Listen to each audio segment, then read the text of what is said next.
వయసులో ఉన్నప్పుడు మీరు బ్రతకడం వేరు.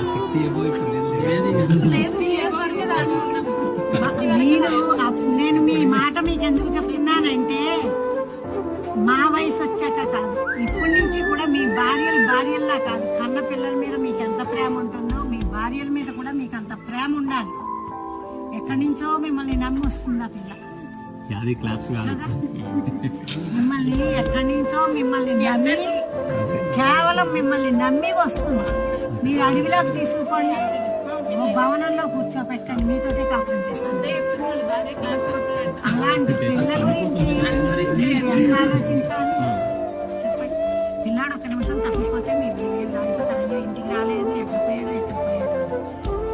అంత ప్రేమ మీ భార్యల మీద చూపిస్తేనే ఆమె ఉంటుంది, కడవరకు ఉండక చేస్తుందా, కానీ ప్రేమగా ఉంటుంది. ప్రేమగా ఉండడం వేరు, బలిమి మీద ఉండడం వేరు.